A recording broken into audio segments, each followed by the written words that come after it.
Et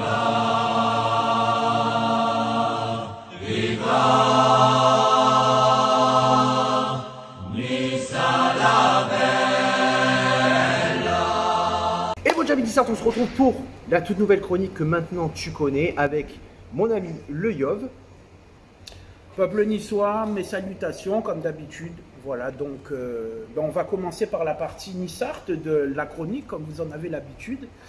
Alors, comme vous allez le voir tout à l'heure dans les images que Tonissa va vous montrer rapidement, là on se trouve dans une place qui est très emblématique. On est en plein Vieux-Nice.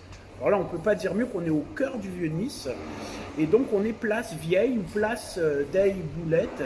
Daille-Boulet, je ne sais pas exactement, toi tu le prononces mieux que moi. C'est la Plaza Vieilla au Daille-Boulette. Voilà, Daille-Boulette, donc qui était l'ancienne place au Moyen-Âge. C'était une place où il y avait le marché aux champignons. Voilà, et c'est donc parmi les plus vieilles places de Nice, et c'est aussi la plus petite place de Nice. Elle est à 2 pas de la place Rossetti. Voilà, donc on s'est dit, ça peut être sympa de se faire ça ici. Alors c'est une place qui est toute petite, vous pourrez la voir en passant à côté de la place Rossetti. On vous laissera, voilà, ça vous fera une petite balade, pourquoi pas. Et c'est une place qui est assez marrante, puisqu'il y a deux, trois petits monuments dessus. Donc il y a un ancien palais qui est le palais de la famille Caïs de Gillette. Voilà, c'est leur premier palais. Donc c'est une famille très puissante de la région qui venait, comme leur nom l'indique, de Gillette, dans l'arrière-pays. Et donc voilà, le premier consul de Nice était issu de cette famille. Donc ils ont fait un premier palais qui est dans cette petite place, avant d'en faire un autre rue de la préfecture qui était beaucoup plus vaste. Voilà, donc il y avait ça qui est sympa. Et il y a également quelque chose qui est assez marrant, vous le verrez, puisque c'est marqué au-dessus d'une porte, c'est juste derrière moi. C'est peut-être pour ça que c'était la place aux champignons aussi, parce qu'on prenait pas mal de choses ici. C'était la première maison close de Nice, en tout cas une des maisons closes les plus anciennes de Nice qui était là, donc sur le côté de cette place. Et vous verrez la plaque qui a marqué au-dessus, où on est mieux à l'intérieur qu'à l'extérieur. Voilà, c'est assez marrant. Voilà, donc on a fait un petit clin d'œil, voilà un lieu emblématique donc, de Nice. Là, on ne peut pas être plus au cœur de Nice, on est dans le Vieux-Nice. Et donc à quelques pas, comme je le disais, de la place Rossetti. Et voilà, Midi Dissart, c'était la petite histoire donc, sur cette vieille place de Nice. Et maintenant, on va rentrer dans le vif du sujet, SOS Mercato. Pourquoi SOS Mercato parce qu'on a fait un début, Tony Truant. On a été un des clubs de Ligue 1 les plus actifs sur le plan mercato au mois de juillet. Ça s'est vite refermé au mois d'août. On n'a plus eu trop de monde, sachant que la dernière personne qu'on a acheté, c'est Ronny Lopez, le 30 juillet.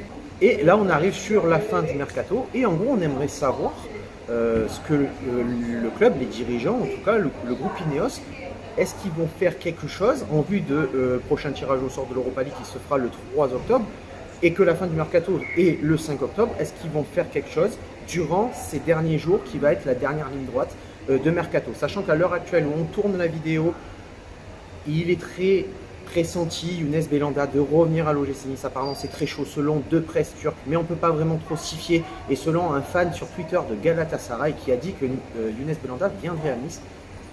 Pour l'instant, à l'heure où on tourne la vidéo, il pourra signer juste après, ou juste avant, afin qu'on la mette en ligne. Donc voilà, et aussi une info mercato sur Michael Cuisance qui était pressenti à l'OGC Nice, mais Leeds a un temps d'avance sur nous car ils peuvent aligner le salaire que demande Cuisance, et en Ligue 1 on n'est pas capable de rivaliser avec les salaires qui sont proposés en première ligue. SOS Mercato, oui, pourquoi? Alors on peut lancer un SOS d'ores et déjà, en tout cas moi je vais le lancer. Puisque là on a assisté quand même à quelques matchs de championnat, donc on a pu se faire une idée de la valeur vraiment de notre mercato pour les joueurs qu'on a pu voir, bon, puisqu'il y en a qui sont comme Bambou, qui sont blessés, qu'on n'a pas pu encore voir vraiment à l'œuvre. Et on a pu se rendre compte des carences qu'on a, tout simplement. Alors, on voit très bien que Ronny Lopez, il va lui falloir plus de temps que prévu, à mon avis, pour se mettre en jambes et pour donner tout son potentiel, s'il le donne un jour, parce qu'à l'heure où on vous parle, c'est vrai que, bon, à part quelques 2-3 actions sur les quelques matchs qu'il a eu, il n'a pas montré encore grand-chose. Voilà, les autres joueurs qu'on peut retenir, bon, Camara, on peut dire que ça a été une bonne pioche pour l'instant. Gouiri, on peut dire que ça a été une très bonne pioche pour l'instant. Mais mis à part les joueurs là dont je viens de vous parler, pour l'instant, c'est vrai que bon, on est un petit peu sur notre fin. Même Morgan Schneiderlin, qui était entre parenthèses, le gros coup du mercato pour l'instant. tu m'arrêtes si je me trompe. Pour moi, bon, il a fait des matchs, on va dire, corrects, on va pas être trop sévère encore, mais il n'a pas vraiment apporté pour moi un plus par rapport à l'année dernière, par rapport à Cyprien, par rapport à Danilo. Il n'a pas amené ce plus qu'on attendait de lui pour l'instant. Je reste un petit peu sur ma faim et vraiment, ce serait très souhaitable qu'on ait, comme le disait Tony Sarr, un milieu meneur, plus meneur que récupérateur, qui puisse orienter le jeu, accélérer surtout le jeu, et qu'on puisse avoir un attaquant encore de nom, un attaquant performant de suite, parce que là on se rend bien compte que si demain Gouiri se blesse, Kasper Dolberg se blesse, on va être très pauvre au niveau attaque. Et surtout qu'il faut faire rentrer en compte cette année le coronavirus, qui nous fait aussi perdre des joueurs. Donc à un moment donné, c'est très très compliqué de dire que la direction, en tout cas, et surtout Julien Fournier, dit que notre équipe est complète et compétitive. Moi, je ne pense pas, à l'heure actuelle, que l'équipe est complète et que tu enlèves, comme tu disais, Gouiri, Dolberg, on joue avec qui en attaque, Sylvestre, Guessant, Ronny Lopez, comme tu as dit, qui n'est pas exceptionnel maintenant. Un joueur, par contre, qui s'est révélé contre Bordeaux, je trouve, et même qui a fait des bons matchs de préparation sur la séquence défensive, on va dire, parce qu'en attaque, je trouve qu'il n'apporte pas grand-chose. C'est Jordan Lotomba. Lotomba, oui. Qui remplace Attal. Tout à fait. En ce moment, je trouve que contre Bordeaux, il s'est vraiment révélé. Je pense que ça peut être le futur de l'OGC Nice avec Pelmar et notamment Gouiri aussi. En tout cas, un très bon remplaçant, si c'est un remplaçant à Attal, parce qu'Attal, là, déjà, il est out pour un mois et il a l'air d'avoir souvent des pépins physiques. Donc, c'est vrai que Lotomba est peut-être une bonne pioche. Par contre, je vais parler, tiens, je rebondis sur les Suisses. Pour le deuxième Suisse, Ndoye, qu'on a vu maintenant, qui a fait son premier match. Très timide aussi, alors quelques bonnes phases, mais ça reste pour moi encore très très timide et c'est des très jeunes joueurs. Ce n'est pas des attaquants confirmés qui vont tout de suite amener un plus à l'attaque de l'OGC Nice. Et donc la dernière arrivée à l'OGC Nice, c'est Ronny Lopez le 30 juillet. Et du 1er août jusqu'au 31 août, on n'a eu personne, selon les dires de Julien Fournier, qui lui tape dans un top 8. Alors effectivement, arriver jusqu'en 8e place maximum, avec l'équipe qu'on a actuellement, c'est faisable. Si on ne veut pas être trop cramé, par contre, avec l'Europa League plus la Coupe de France, il va falloir recruter parce qu'on sera bien en dessous de la 8e place si on ne recrute pas. Il y a eu beaucoup de dires du 1er septembre, même en août jusqu'à maintenant, de joueurs qui devaient arriver, des potentiels arrivés, que ce soit défensivement, offensivement. On n'a eu personne. Est-ce que le groupe Ineos va proposer quelque chose de concret, là sur la dernière ligne droite du mercato, un petit peu après, on va dire, les tirages au sort de l'Europa League, pour savoir si on a vraiment besoin ou pas d'un gros 8, d'un ailier gauche, et éventuellement, on peut rêver, un autre défenseur.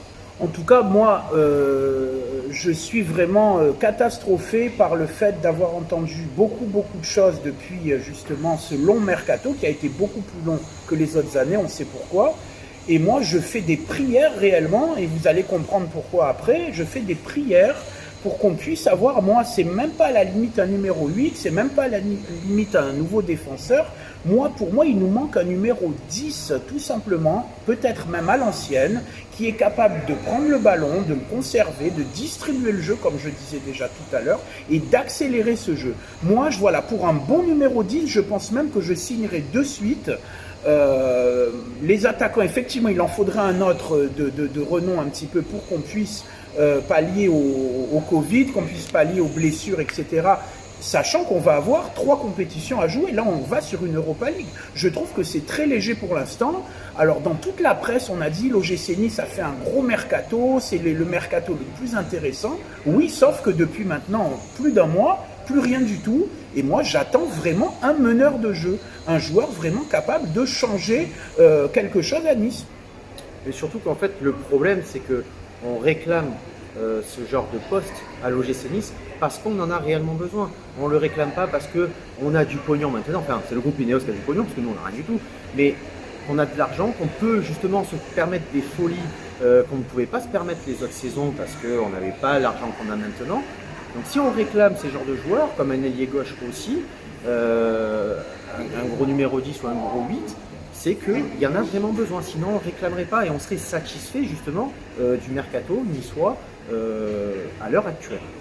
Et surtout que, je rebondis aussi, surtout qu'on nous a fait miroiter une enveloppe, et je ne l'invente pas, c'est vérifiable partout, de 80 millions d'euros pour ce mercato. On sait très bien, on a suivi comme tous les supporters le déroulement du mercato, on sait très bien qu'il reste de la marge sur cette enveloppe. Malgré les prolongations de contrat donc, de Walter Benitez et de Pierre Lesmelou, il faut les compter dans cette enveloppe aussi, puisque ça a un coût. Mais je pense qu'il nous reste une marge suffisante pour recruter un très bon joueur, voire un autre bon joueur en attaque ou en défense, il faut voir les besoins. Et donc voilà, Victor Tissart, c'est la fin de la vidéo. Donc toi, qu'est-ce que tu penses aussi sur ce SOS Mercato qu'on a lancé? Est-ce que tu penses que l'équipe est complète, l'équipe est compétitive? Est-ce que tu penses qu'il nous manque des joueurs? Quel poste? Est-ce que tu as des idées de joueurs que tu voudrais voir à l'OGC Nice? Je sais pas, t'as pas une idée toi de joueurs que tu aimerais voir à l'OGC Nice? Moi j'ai un nom que je vais ressortir mais qui risque de faire de grosses polémiques encore parce que je sais que le joueur est libre, ce serait très difficile. Mais voilà, je suis un grand fan de Monsieur Ben Arfa. Je sais que voilà, ça va grincer des dents. Tonissa est en train de grincer, je l'entends à côté. Mais en tout cas, voilà, ça fait quand même mal au cœur de voir qu'il y a des joueurs comme ça qui sont libres sur le marché, qui sont exactement ce qu'on pourrait rechercher pour accélérer notre jeu, comme on le disait.